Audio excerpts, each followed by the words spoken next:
جس شخص نے علم کا راستہ اپنا لیا اللہ تعالیٰ اس کی جنت کا راستہ آسان کر دے گا. جسٹ امیجن وہ جنت راستے پہ چل پڑا. The real enjoyment of life is living your life with knowledge and actions.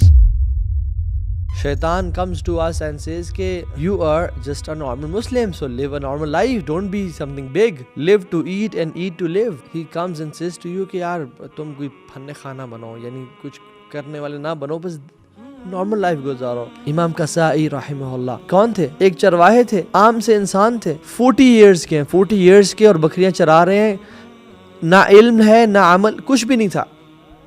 ایک ماں اپنے بچے کو لے کے جا رہی ہے اور کھینچ کے جا رہی ہے کہ بیٹا جا کے قرآن سیکھو اور قرآن پڑھو, لیکن بیٹا رو رہا ہے کہ میں نے نہیں پڑھنا قرآن, میں نے نہیں جانا اس مدرسے میں یا اس انسٹیٹیوٹ میں, اور ماں کھینچ رہی ہے اور وہ بحث کر رہا ہے. تو سامنے وہ ایک چرواہا بکریاں چرا رہا ہے جس کا نام قصائی تھا.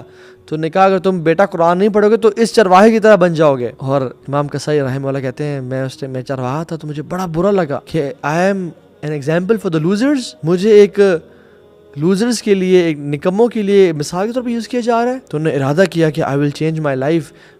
What was his age? 40. He gathered ilm from the scholars of Kufa and Basra and Baghdad and debated with people, and he was a contemporary. امام قصائی رحمہ اللہ 40 سال کی عمر میں شروع کرتے ہیں اپنی پڑھائی, and he became the contemporary of Sibawayh. سبحان اللہ, huge, became giant, started at the age of 40, so it's never too late.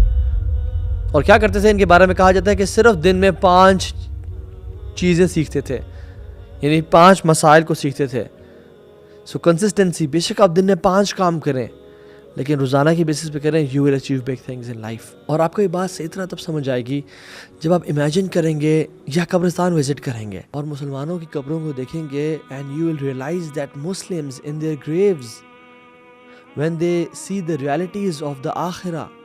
اور جب وہ ملائکہ کو دیکھ لیتے ہیں اور جب وہ اپنی قبر میں ہیں اور اصل گھر میں پہنچ چکے ہیں, دے آر وشنگ, دے وش کہ ہمارے نام پہ کاش کوئی صدقہ دے دے, کاش ہمارے نام پہ کوئی آرفنیج بنا دے, کاش ہمارے نام پہ کوئی کنواں کھدوا دے, کوئی اچھا کام کر جائے جو ہمیں آج ادھر بینیفٹ پہنچا دے. They are wishing in the graves right now کہ ہم اب اٹھ کے کام کریں یا ہمارے لیے کوئی کام کروا دے, ہم اتنی ایفرٹ نہیں ڈال کے آ گئے. دے آر وشنگ کہ ہمارے لیے کاش کوئی محنت کر دے, لیکن انہوں نے کبھی محنت نہیں کی. So what's your plan to get into Jannah? How can you justify your tears to Allah subhanahu wa ta'ala for Jannah? You have to pay the mahar of Hurul Ain in this world. You have to pay the price for Jannah in this world. Although اللہ کی رحمت سے سب جنت میں جائیں گے, لیکن actions اللہ کی رحمت کو ٹریگر کرتے ہیں.